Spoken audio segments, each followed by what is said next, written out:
Welcome to another presentation from the CV Academics Foundation, home of the AMP Honors Program.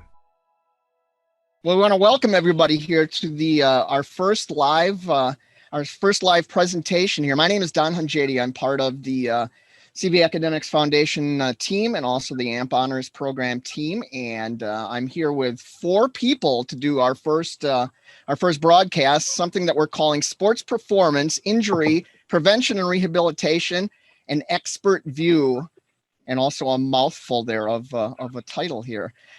Just a couple very quick housekeeping items. We are being recorded, just so everybody knows. And the guests, if you could keep yourself muted, we'd appreciate that.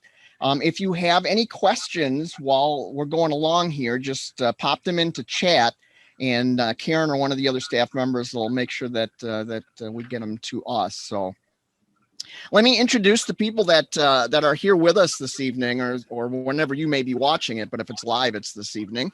And I'm going to start with the introductions, but then I'm also going to have each one of them, as we move along here, tell us what they hope is going to be the take-home message for the hour that we're going to spend together here. So if there's one thing or one main thing that you think that you'd like the audience to get, let us know what it is. We're going to start with Eric Hill, who's with Project Echelon. He's a racing director there. Eric is the president of Project Echelon, which is a veterans nonprofit group, and he's also the director of the Project Echelon professional cycling team, talking bicycle cycling here. And their mission is to educate, equip, and empower veterans through physical activity. Eric himself has been competing as a collegiate and professional athlete for the last 14 years, has also worked with athletes of all ability levels through his nonprofit work. So Eric has extensive experience and knowledge regarding what it takes to perform at the elite level, and also the hurdles that athletes must overcome to stay there. So does that with the physical and mental health, injury, and rehabilitation. And great to have Project Echelon with us. Welcome, Eric. Thank you, Don. Appreciate it. Tell us what you're hoping that the audience is going to get out of our session today here. Yeah, I think there's two things there. One, to walk away knowing the Project Echelon organization and what we offer and do for our veteran community, and getting into the mental health aspect of things there with educating and equipping them through physical activity. The other side of it is the performance side, and knowing how to take care of ourselves as athletes. And then as you work with athletes in the medical profession, understanding that, that we put a lot of pressure on ourselves to perform at an extremely high level. We put our bodies through a lot. And in order to stay there, we not only need to train at a high level, but we need to recover at a high level, and we need to do things that allow us to prevent ourselves from getting injury. And so having the opportunity to work with some of the docs that are on today, to work with John Huenink at BioMoto, is something that's allowed me to do that well into my 30s, which isn't something that a lot of athletes have the ability to say that they do. So, walking away with some background knowledge on what does it really mean to be an elite athlete, and what does it take to stay there. Great. Thank you very much for being with us. Talking about John Huenink, we're going to talk with him briefly here next. He is the CEO of BioMoto USA, which is a fascinating company. I was looking at the website.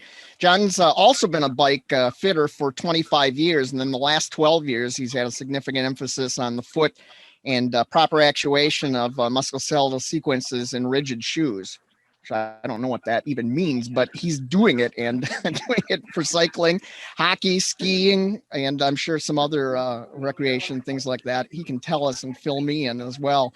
His work has captured the eye of many physical therapists and physicians in the greater Milwaukee area, a couple of which we have here with us, and he's also now evolved into a biomechanical company that's biomechanical company that's utilizing custom sensory motor inserts and insoles as a solution for performance. And that's the fascinating part about BioMoto USA. And I'm sure he'll be able to tell us more about it as we go along here. Welcome, John, and glad to have you here. What are you hoping we get out of this session? Yeah, thank you, Don. So I want to kind of promote out of this session that our ability to understand the athletes really aids in helping our everyday people also with their needs. So foot pain, back pain, knee pain, all of the above. We've found that our ability to look at things in the minutia for our athletes has taken them to new levels, and it allows us to see certain things that that maybe we don't always pay attention to in the office or in the practitioners. They don't have the tools that we have in their quiver to help their patients, clients, and athletes. So, so that's kind of the takeaway. Excellent. You know, ideally, people understand what we do maybe just a touch better. It's somewhat simple, but at the same time complex if we get into the nuts and bolts of it. Yeah, so, and we're going to come back to, and that's how we're going to start. I'm going to have you talk about a little bit of that stuff, as well as talk about Eric and how he's involved as well. Moving to the practitioner side of the house here, we've got Dr. Sylvestra Ramirez back with us. You might have seen some of her interviews on the platform or on AMP Honors program before. She's done a couple with us, and she's also doing some of our bilingual work here. Dr. Ramirez is a native of the south side here of Milwaukee, and completed her doctorate of physical therapy degree and also a master's degree in women's health. And about 7 years ago, Dr. Ramirez founded Physical Therapy of Milwaukee, which is the first bilingual, both doing English and Spanish physical therapy clinic, providing personalized rehabilitation care, and her staff also being bilingual. So the staff handles both English and Spanish. She's also an award-winning healthcare practitioner and business owner, Latina entrepreneur, and is devoted to giving back to her community and improving the healthcare and environment in the Milwaukee and surrounding communities, including the Spanish-speaking guests. And she'll be able to fill in the physical therapy side of this. Welcome back with us again, Dr. Ramirez. Thank you, Don. Very happy to be here. I'm very happy to see fellow colleagues on this platform also, and our continued collaboration to educate the next generation. One key takeaway that I hope that I can inspire students and continue to educate is that physical therapy is a key component to at post-injury or injury prevention. So our staff and myself take a one-on-one approach to our patients in helping them heal step by step through the rehab process, acute, subacute, chronic conditions. And that is my key takeaway for today. Awesome. And our final panelist here, the fourth person, Dr. Jim Vavra. He is a podiatrist and also with Foot and Ankle Associates of Wisconsin. Dr. Vavra is board certified podiatrist and surgeon who is also a fellow of American College of Foot and Ankle Surgery. He has been a wound care specialist for the past 7 years. An additional thing he does, that's at the Waukesha Memorial Wound Care Clinic. And then bringing it kind of full circle with BioMoto USA. He's one of the founders with BioMoto USA, along with John, and is also a sports medicine expert in, of course, as you might guess, lower extremity injuries. So, Dr. Vavra, welcome. And what are you hoping we can impart here for information on this session? Thanks, Don. I've been working with BioMoto for the last three and a half years, and I really am here to promote my sports medicine take on what we can offer these kids from this standpoint right at our lab, and what I can do for them as an injury prevention specialist at my office. We are always trying to get the best care conservatively first, and it usually starts with gait analysis and treatments that we can do on a daily basis right here at the lab. So I just want to tie everything into really what we do at our office and how I send those patients here for analysis and sensomotoric insoles. I think John has done a great job here, and I'm just here to kind of help fill in the gaps. Excellent. We'll stay on that track to start with. John, why don't you started a little bit and I cut you off, but why don't you tell us a little bit about BioMoto, what you guys do, the work you do, how has that evolved over time, and give us a little insight into BioMoto's the goals, the successes, the things you've done and are doing. Yeah. So, I mean, we started early on as an orthotic lab, and this was years before we started BioMoto, but there were always challenges in the manufacturing process and the casting process from doctors, and I'm speaking in orthotic terms, right? And we just had troubles having consistent successes. And so we kind of gave the industry maybe not the best grade in the grand scheme of things. And so we were looking for different ways to come about it. My background in biomechanical evals and sports related assessments, I've been doing gait analysis since I was video analyzing it since I was 15 years old. And now we had a chance to incorporate it into our space. And so what we did was we used high-speed cameras. We have digital force plates, and we have these inserts, basically like a sock almost, that fit inside your shoes. And now we can look at gait from 100 different views, and we can identify and confirm what we see or what we don't see. And so by having this data and this information, and then laser capturing the foot, we have the most accurate way to really make anything for anybody. And we have far more information than anyone else has to make these devices. This stuff is all kind of things that all this data and technology and all this stuff is available. It's a matter of how we put it together, but then we have to have a solution. And the standard orthosis was not the best solution for us. We found that we needed more of a response from the patient, client, athlete. And so, 12 years ago, I was putting wedges and little pieces of handlebar tape. And I think Eric actually has some of these insoles still that I whittled together for him. And we started having successes that way. And that was the beginning of it. And then we found out, I went and studied in Germany with a person in Northern Germany who is an expert in sensomotoric sensory motor insoles. And so I studied with him, Jürgen Holterhuis, and the combination of the amount of data that we gathered, and now we have a ton of different options. I have 13 categories of dynamic foot types, dynamic meaning successive movements. And then inside there, each foot gets at least 16 adjustments.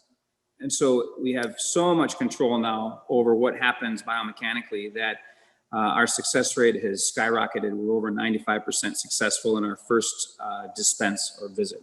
And okay, now when you're talking successful, how do you measure what is a success? Well, once we started asking these things, and I kind of challenged Jim a little bit to do it as well, find out 2 months after these people have their orthotics, their standard orthotics, how many are consistently wearing them.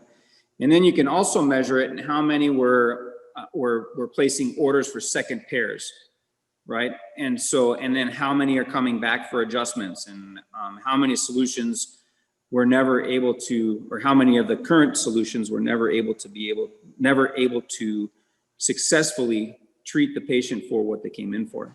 Yeah, you're gonna move through for a second. Can you turn your mic on there? Karen, just move a little closer. That'll help. So in my office, we probably had about 60% success with orthotics. We did a big survey about 10 years ago, and we found out that 4 out of 10 people just wear their orthotics for about a month and then they end up in the closet. And so the success rate was not where it should be and where it is now. And we even noted we caused some problems with orthotics, actually made things worse at times, putting a foot into a hard plastic device and making it do something that it's not used to doing, creating too hard of a brace, and we were getting injuries, and it was unacceptable.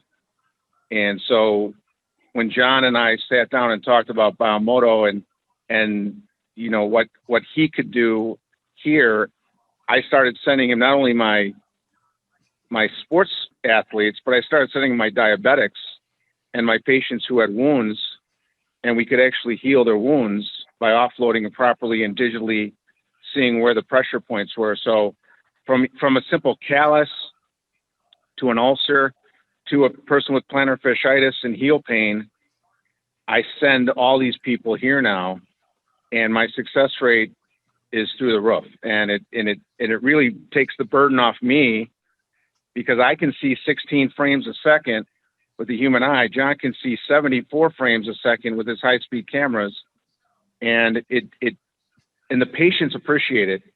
They appreciate the fact that I'm giving them a far better service than I used to be able to offer on my own. And non-surgically too, obviously. Yeah. I don't know if you're able to replacing things, but certainly, obviously, if somebody can achieve something with an orthotic that can avoid surgery, that's got to be a huge win for Correct. patients. Yeah, I know you guys are doing a lot with the sports in athletes and things like that. That's why I want to talk a little bit about Project Echelon and have Jim talk a little bit about his. I'm sorry, Eric, talk about his experience and stuff, and how some of the bicyclists and the racing people and stuff like that have tied into this whole circle. And then we'll open it up as we move along here to talk about rehabbing and on dealing with injuries and stuff. But first, Eric, if you can talk a little bit about your team's mission and what Project Echelon does and how it kind of fits into all of this. Sure. Yeah. So as was mentioned in the introduction, Project Echelon is kind of two parts. One, we're a veterans nonprofit that works to make physical activity more accessible to our veteran population. A large part of our veteran population, they come back from the service with partial disability, whether it's traumatic brain injury, PTSD, or actual physical injury to back, lower extremities, those types of things. It can make physical activity really demanding for them to get to, but we know that it is a really good rehabilitation tool for them and their mental health in particular. And so getting them physically active, giving them routine, giving them purpose is really important. But if it's something that's uncomfortable and creates more injury, then it's not sustainable. That's not something they're going to continue to come back to. And so on one side, we've been working with John to get our veteran athletes to see him, those who are doing running and cycling in particular, to make sure that they are properly fitted to, whether it's insoles in their shoes or to a bike, to make sure that they're not doing extra damage to their body, that they're performing at a high level, and they're doing so in a way that is going to keep them coming back to the sport.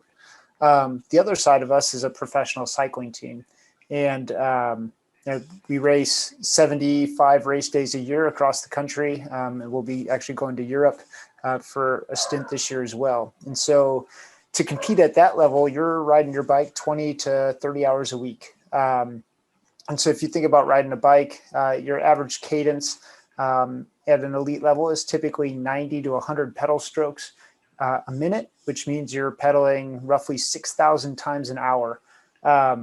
That's a lot of interaction of foot in a shoe. And the way in which your foot interacts in your shoe is going to affect the way you actuate the rest of your muscles going up. We need to get the most efficient amount of power out of our body for every pedal stroke we put in. Our races can extend as long as 6 hours.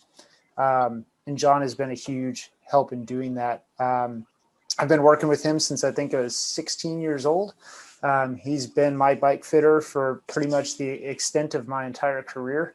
And when he started doing this new insole work with the sensomotoric insoles and just continuously iterating the process that he's put into place, I almost immediately saw a 5 to 6% increase in my power output. And I was able to sustain that over an extended period of time, which just tells me that my muscles were firing properly and that the systems were communicating with each other in the way that they should. And then with that too, I've had a lower back injury that has just extended pretty much the course of my career. It's part from a hernia that I suffered as a collegiate runner. And I also have a leg discrepancy between my right and my left leg. And so we've been able to address those things as well, just typical anatomical discrepancies that a lot of people have that could, over the long term, have probably shortened my career. But again, I'm 32 years old and competing on the professional bike circuit for a reason. And I think that the work that's being done by this group is a large part of that. Interesting. Very interesting. I want to bring Dr. Ramirez in here as well. And part of what we want to talk about in this session is the rehabbing, especially rehabbing someone like we just heard from Eric, and in obviously top physical condition compared to maybe rehabbing somebody like me, who's not in the top physical condition that I could be. But I got a couple questions for you. So first of all, have you worked with the Biomed USA as well, or have BioMoto rather, or is that not something you've done a lot with? And I'll let you answer that one first, and then I've got a second question for you. Sounds good. Thank you for the question. So I've had the privilege of visiting BioMoto and seeing it firsthand. And it was, as a therapist and as somebody who loves to see how the body moves, that just gave me a whole different vision and a whole different understanding of all those pressure points in the foot. So I was just intrigued by that added information. I mean, like Dr. Vavra said, we can only see so many movements per second, and the equipment that BioMoto has to really pinpoint at such a more specific level really adds added benefit to the athlete. So I look forward to continue to our relationship and working with their patients, and myself sending them patients, because I think it's just an added benefit for any of our athletes and any of our patients that have diabetic foot sores, that are struggling with those over-the-counter orthotics. Because I, like Dr. Vavra, have seen patients that say, oh yeah, I just went to Walgreens and I stood on that machine and they told me that these are the ones I need. And I say, no, please don't stand on the machine. That your body You mean is Dr. very Scholes different. doesn't know what he's talking about? Come on. I've trusted that guy my whole life. And they say that to me, Eric. They say, yes. So my neighbor told me that I need to go down to Walgreens and stand on a machine, and then my foot pain or my heel pain will go away. So it's a lot of education to the community, definitely. And added resources, and the fact that we continue to collaborate at our level, at our professional level, but then also taking that to our patients and educating them culturally and linguistically that's relevant to them, and bringing that information to them and saying, well, you did purchase those, but those probably are not doing you any favors, or definitely not fixing the problem, the root cause at your ankle that's probably causing more pain at the knee. So let's take a step back and let's look at it through a different lens. And establishing that patient-provider relationship is so important to us when we work one-on-one and hands-on with our patients. Sure. And I'm going to come back to you with my second question, because I think I'm going to lead it this way. I want to talk with Dr. Vavra and find out what types of injuries do you typically see or are associated with elite and recreational activities, or even some of the bike things that we were talking about. What are you often seeing? Well, when it comes to my athletes, the number one thing we see obviously is plantar fasciitis. And then we also see it with a lot of bike guys. Which is what? Can you explain what plantar fasciitis is for the layperson that doesn't know? Yeah, it's inflammation of the ligament that attaches to the heel. It'll cause pain in the morning, pain after they sit and ambulate. You can sometimes work through it with just deep tissue massage and therapy. And they're doing dry needling. They're doing a lot of things now in therapy to help alleviate the pain. We look at the mechanics and see if they're severely supinated or severely pronated, which is either high arch or flat footed, and determine if a mechanical insert would help or benefit them. And that's where BioMoto comes in. But I also will do a cortisone shot if it's a simple bursitis on the bottom of the heel. That'll eliminate pain. And then there's also an entrapped nerve that we find in the ball of the foot, which is incumbent on a lot of bikers and a lot of my runners who it's almost like carpal tunnel syndrome, but it's in the foot, it's in the forefoot. And we have a unique situation here that I've had neuroma surgery, and I actually have it videotaped, and I'm going to be putting it on the platform. Dr. Petrocarlo took out my entrapped nerve last year, but before that, the only thing that alleviated my foot pain was the inserts, the sensomotoric inserts that John made to offload that nerve, because he could actually see when I walked with the pressure mapping in my shoe where all my weight was being thrown to the lesser metatarsals, and my nerve was getting inflamed. And even with multiple cortisone shots and with John's inserts, it wouldn't shrink the nerve down enough. I was comfortable when I was in my shoes with my inserts, but when I was barefoot on hardwood floors or when I was doing anything without them, it was like a toothache. And so we've actually found a really unique solution here for a lot of my patients who have had to have surgery for neuromas, and now they can do therapy, they can do, orthotics or sensomotoric insoles, and those are the two main things that I see. And then obviously we'll see basically ingrown toenails and problems like that, dermatological problems from patients who are wearing too tight of shoes, especially in the biking world. John, that's where John comes in. He fits people so well and make sure that they're not wearing too thick of socks to where their feet will go numb, and where we'll see those type of problems in the biking world. But definitely heel pain and that neuroma pain are by far our two most common things we see. And are they more prevalent in these elite racers or elite athletes versus just a normal everyday person? They are, because it's from repetition. It's from poor mechanics. These kids are born with either super hypermobile feet or really rigid structured foot, and it has to do with their hereditary. So if you multiply their weight, when you're putting 5 times your body weight while you're running and stressing the foot, and you're a 150-pound athlete, and then you multiply that by 5, the amount of stress load that goes on the foot when you're an athlete or an elite athlete is going to be more pronounced. If there's even the slightest biomechanical defect in your foot, it will translate to foot and knee and hip and back. And we see it right up the closed kinetic chain all the way up to the lower back. So it's really been a blessing that we can videotape and show people that, and you can slow it down and say, hey, this is why you're having your foot. Now you're compensating, and now you're having this hip issue, and we can see it in real time. Excellent. And John, maybe you can talk about that as well. The differences that you see between what we're calling the elite athlete and just the recreational athlete, if there's something you can add. And then Dr. Ramirez, you're going to be next, because I want to see how the rehab is different in these people as well. Well, the elite athlete and the recreational athlete are quite different. Whatever the elite athlete's doing, it's trying to increase performance, and they will suffer an immense amount, and eventually they get tired. And so what we can do is we can identify what some of the disconnects are in their overall makeup, right? Their overall biomechanical makeup. And then we can correct for that, knowing that on the front end. But if I see somebody on the bike, I need to know how they move on the ground first, because I can't make compensations or corrections unless I know how they move naturally.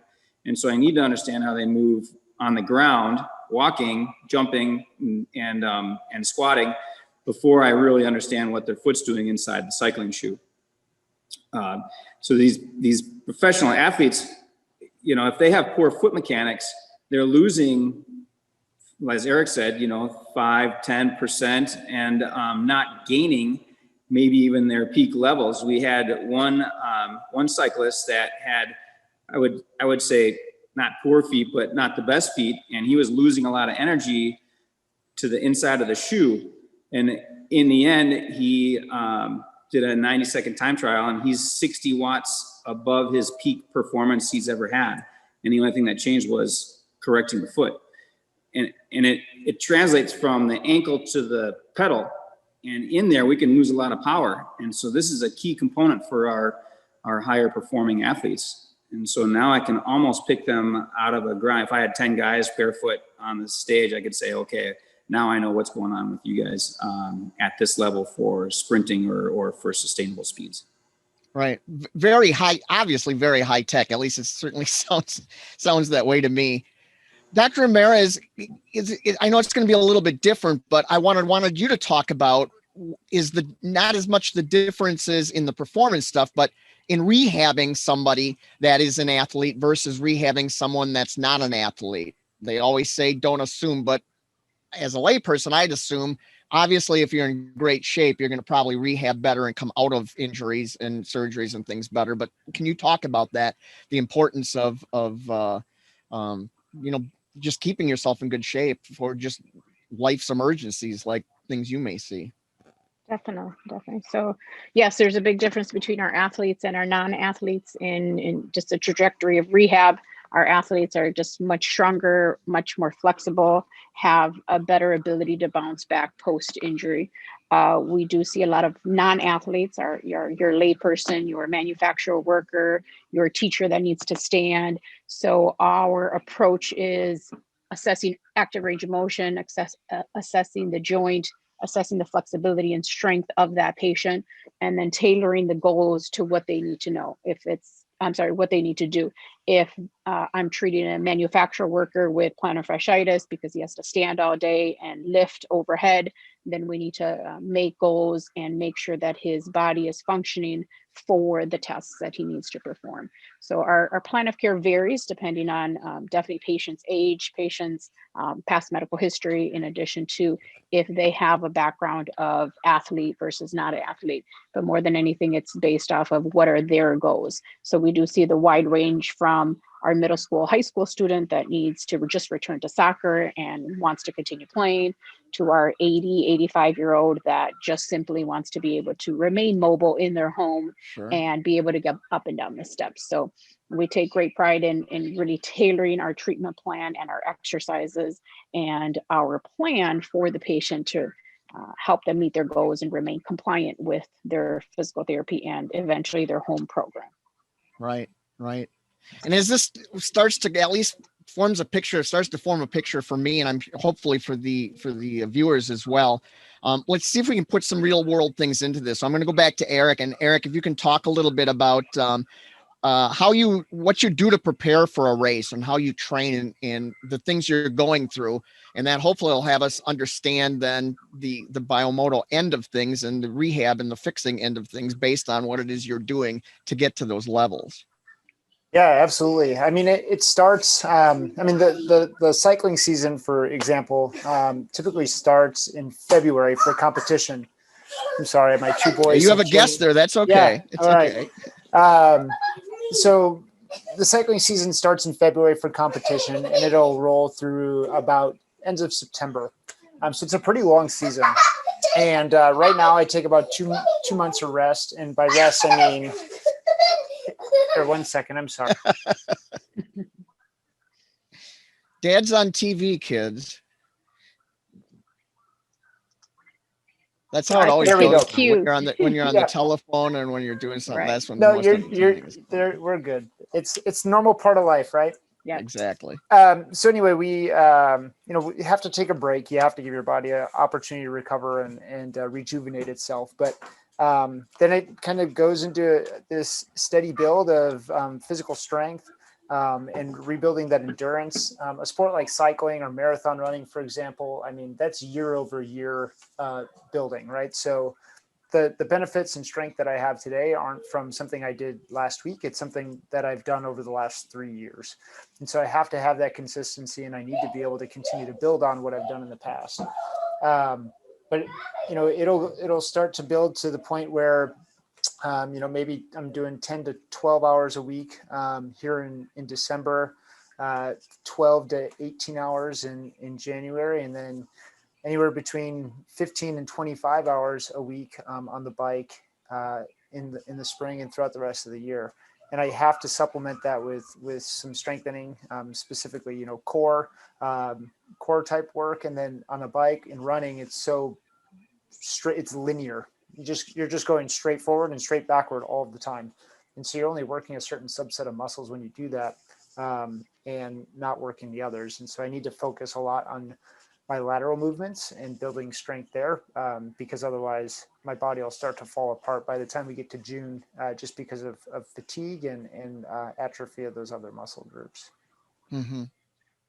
It takes a lot of dedication. That's obvious. It's definitely more than a part-time job. Yeah, but I don't watch a whole lot of TV. There's not time for that. So not even if you're practicing on the bike, on the stationary bike.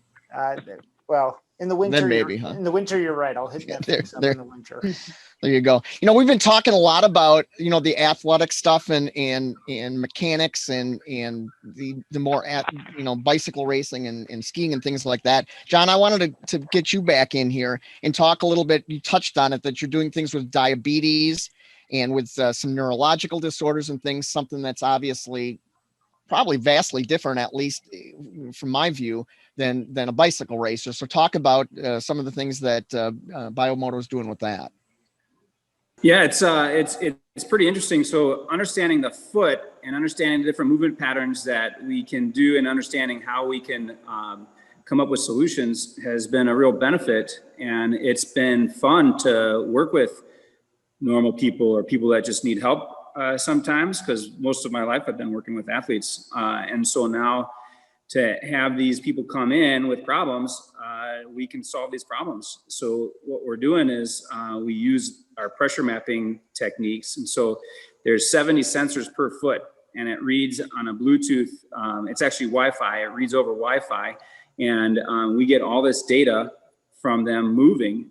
And in most cases, our diabetics who are neuropathic, they can't feel their feet.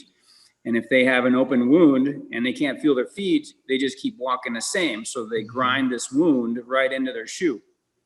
And we see it time and time again. And so it's our job to identify where that wound is and why they're grinding that wound and not allowing it to open or close so it stays open for a long time. I just worked with a gentleman, he's been open for 4 years, and now we're finally getting to a point where he's starting to close. There's just a little pencil lead thick spot that's open. And so to be able to bridge that gap in less than 6 months, and he's had a wound for 4 years, that's been fantastic. Yeah. So, and so it's pretty interesting to watch, but really it's the same mechanics. It's just not happening as fast and as dynamic as an athlete's foot or an athlete's, movement. And so if we can identify these gross movement patterns and then start to whittle down where the problems start or manifest, then we can really manipulate the foot so that they can walk differently, not putting the pressures on their open wound and using all of the other joints or the other parts of their foot to take the body weight. Sure. And that's getting us into prevention again, obviously, keeping the injuries from worsening or happening in the first place. Dr. Vavra, can you talk about that and maybe expand on how John's work with BioMoto is helping with injury prevention?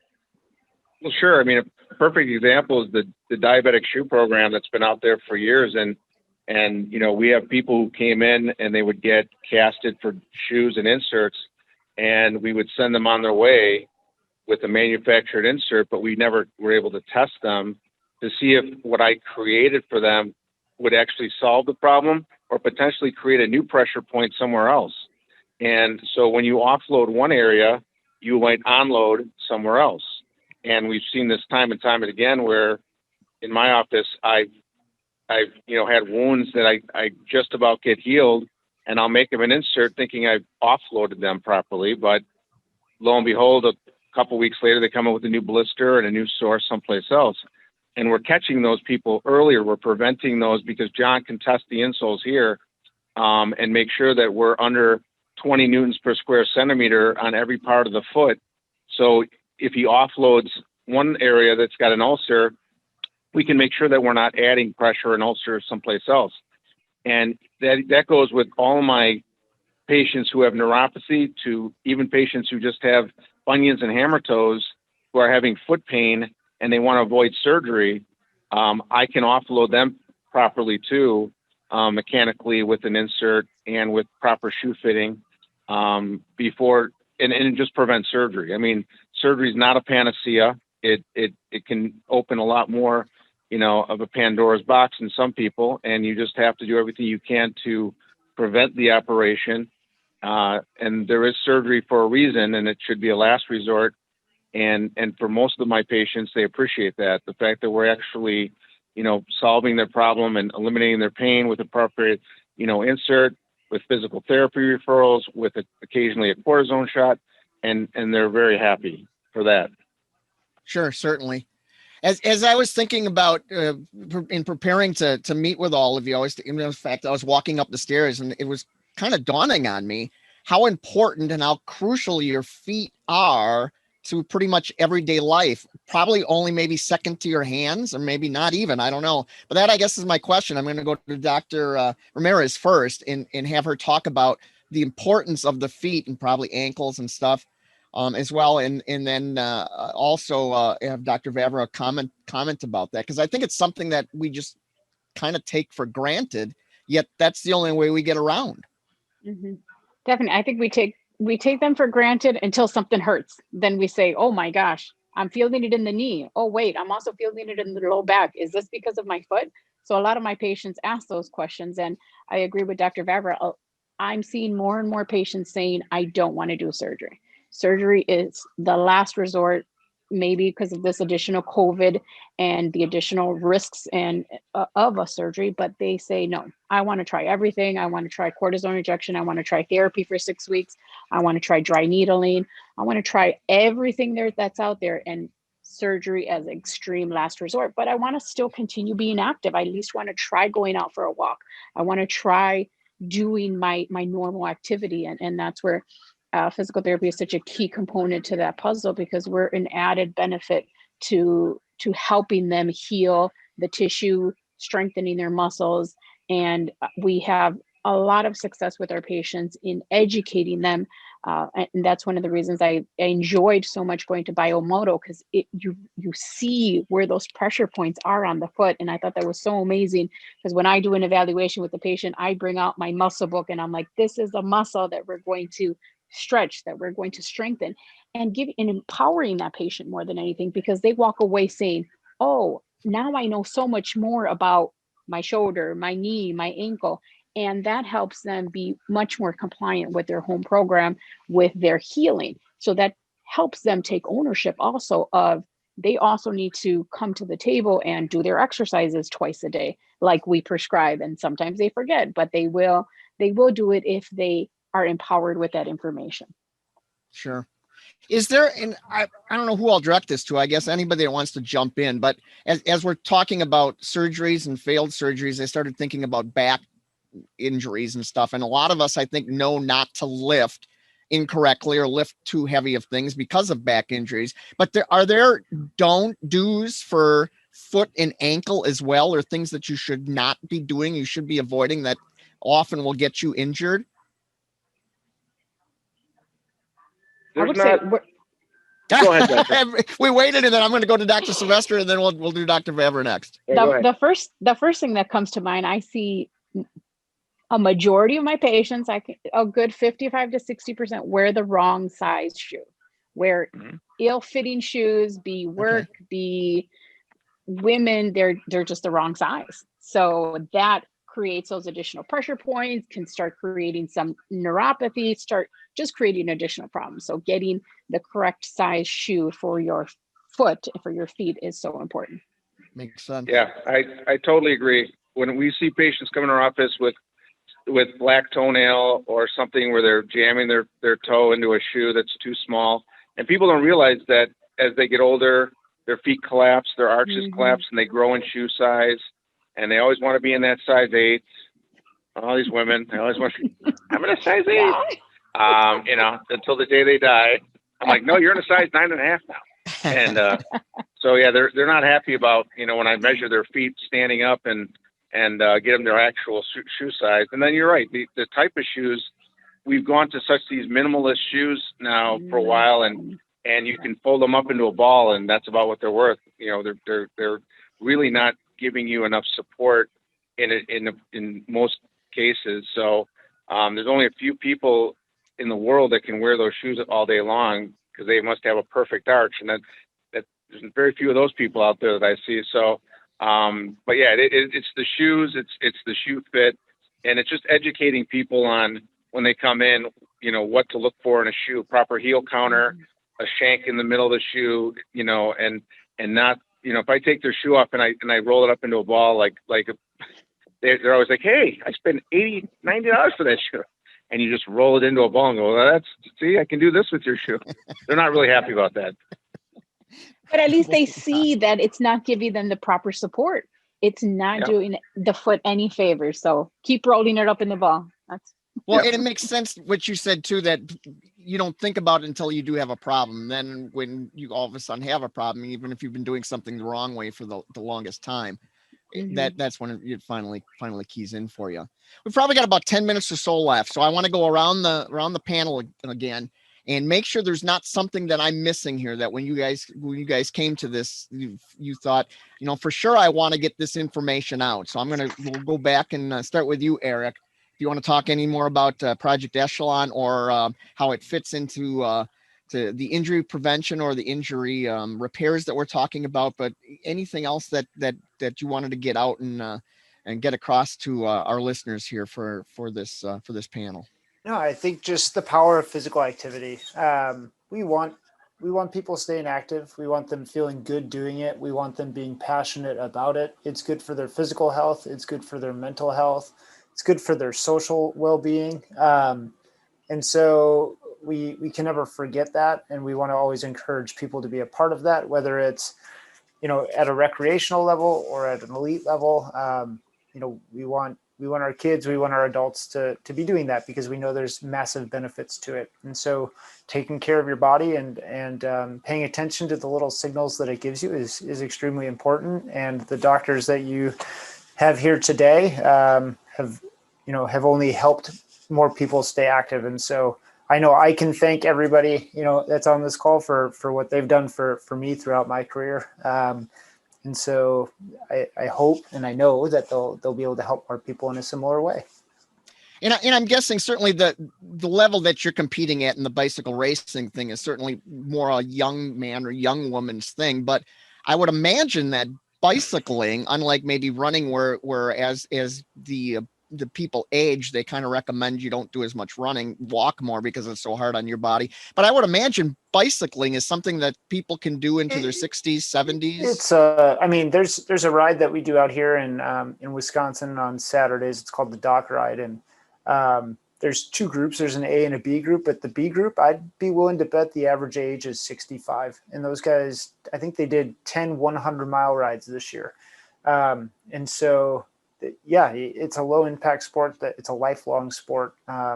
As long as you're taking care of yourself and doing the little things right. Right.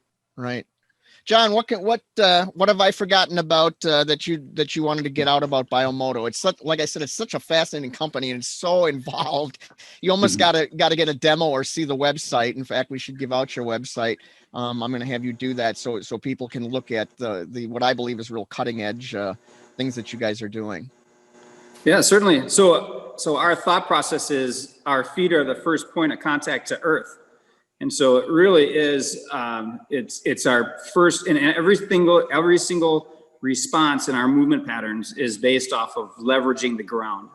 Okay. On the bicycle, maybe it's a little different. I need to leverage the pedal and the saddles and support body weight. But on the ground, I need to be able to leverage the ground to move forward in propulsion and gait cycles and agility courses and just in getting up the stairs, all of those things. So the first point of contact is our feet. And if our feet aren't doing the job, they're not optimizing your movement patterns, then everything kind of follows suit. So if I'm a little crooked or off kilter on my feet, then my knee has to do extra work and my hip has to do extra work. And we can follow this zigzag pattern all the way up through the shoulders. And so when we look at these things, I'm watching head position, shoulder position, arm swing, asymmetric arm swing, different hip positions. All of these that's information that I'm gathering and we can replicate because we've got high-speed video, so we can go back and we can make sure that we're understanding their movement patterns. But then being able to measure forces at the ground level is just such a powerful tool. And now we can really confirm movement patterns or change movement patterns so that we maybe can eliminate some of the aches, pains, and concerns that we have now and later.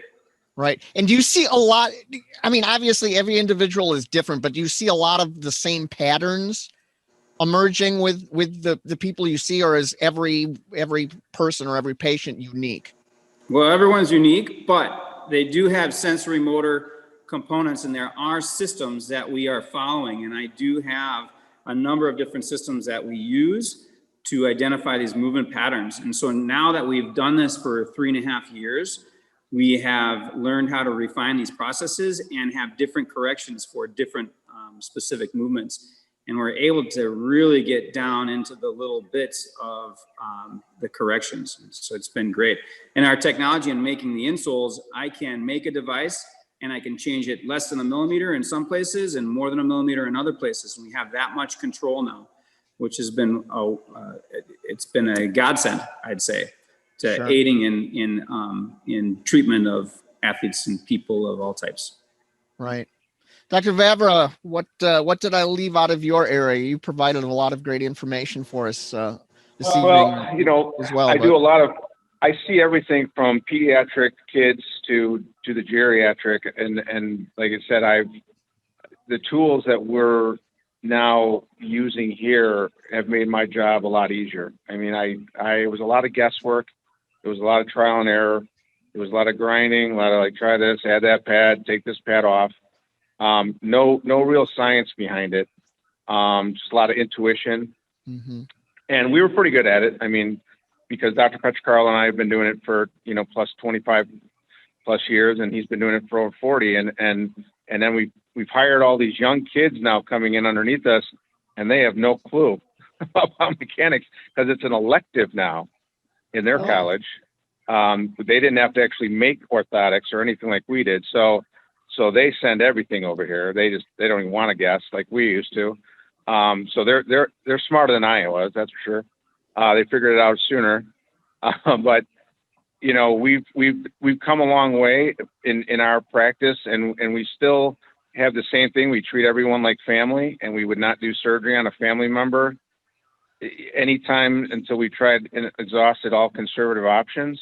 And that's been our mantra at Foot and Ankle Associates Wisconsin since I've been there with Dr. Petricarlo, and it'll be there long after I'm gone. So, but yeah, bringing on and really working with John hand in hand with this venture has been the most rewarding thing, because I call him my miracle worker sometimes.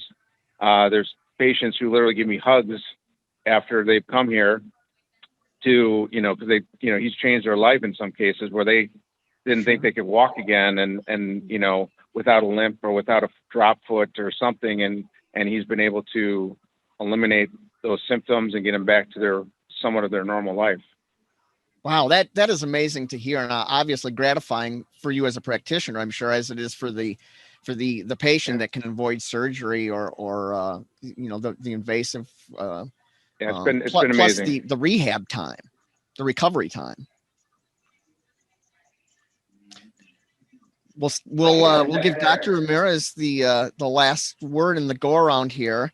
I didn't get to pull you in as much as I was hoping, but what did I miss as you were sitting there for the last 45 minutes or so?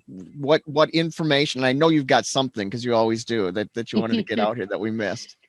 So what I've enjoyed and what I hope our participants take away is that you're hearing from professionals that love what they do, love working with our patients, love giving back to the community.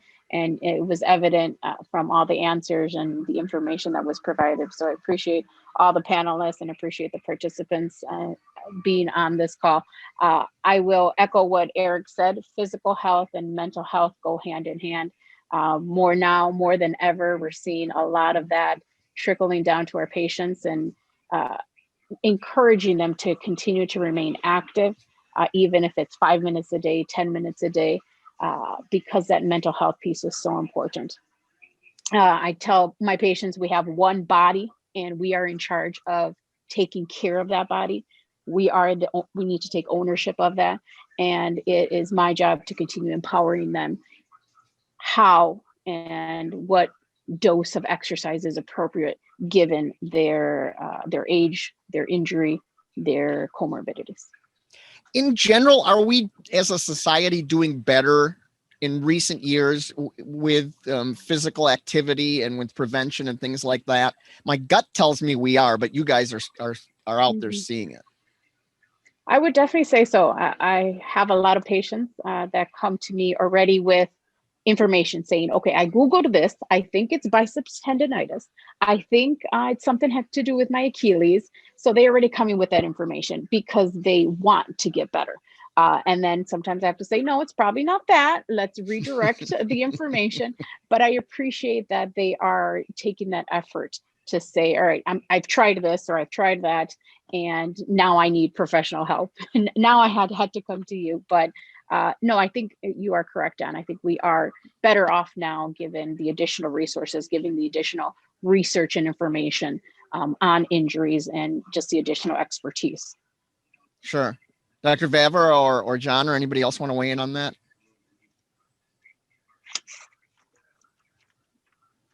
Or not? I see it. Yeah. Well, I was muted there a second. So, That's okay. So That's I okay. see it a lot. And I can measure this when they're either on the bike or if they're doing a running analysis, or if they want to get back into running, they can come and we'll shoot video and schedule and pressure map and schedule a 60-day follow-up. And we can see if they're doing the right things. I can look in their movement patterns and identify that, yes, they are better in their movements and they're more efficient, or there's some problems and we need to go, do some other things, maybe go see Sylvestra or see Dr. Vavra. But for the most part, everybody that comes here wants to get more efficient and wants to do more in everyday life and in their athletic life. So right. I see it consistently. Great. Yeah, I totally agree, John. I think even my patients, even my patients, that they come in very well educated now. They come in with their understanding that it's not only, in my athletes especially. I mean, they're so into nutrition now, and they're figuring that out at a much younger age. They're getting rid of a lot of the excess just junk that we used to eat. I mean, there's so many people, when you see people losing weight and keeping it off now, because they're understanding that not just the exercise, but their diet and their nutrition, what they put in their bodies is important. And my diabetics, I'm always like, you got to get protein, 60 grams of protein every day in your diet. And it's amazing how when they start getting that much protein in their diet every day, they all of a sudden start losing, and they can get off the insulin. They can go from insulin to pills, or from pills to just diet control diabetes, and losing 10% of their body weight long term, has a great effect on all their joints. So in education's power, and the students that I've talked to, and they're amazing. They figure it out. I mean, they understand what to eat and what not to eat. They're not going to McDonald's every day. Yeah, and anecdotally, I think a lot of us are seeing that. I don't know if research bears it out or not, but seeing people are more into nutrition, more into healthy eating, and more into exercise and things like that. We still have a lot that would like to be and can't quite get there, but it seems like it has moved along. Before I let all of you go here, I'm going to check with Karen and the staff to see if anybody had any questions that they put in that they wanted to get out to the panel. Did we have any sitting? I'm guessing that's a no then. Oh, hold on. We do have a question in the chat. So I don't know, but the question in the chat is, what percentage of your patient body at BioMoto are essentially healthy athletes looking for analysis for possible improvements versus people coming to you with a nagging injury that they want to diagnose and fix?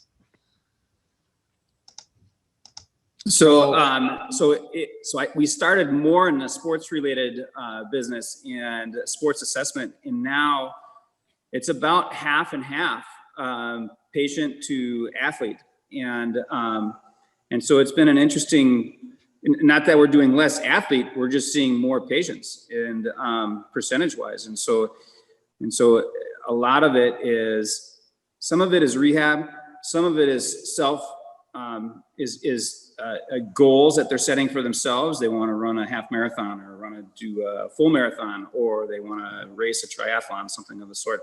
And they're having some related problems to running or cycling. And so we see that in a number of ways. Hockey players I see, and they are all performance oriented, unless they have some significant issues and it's stopping them from skating.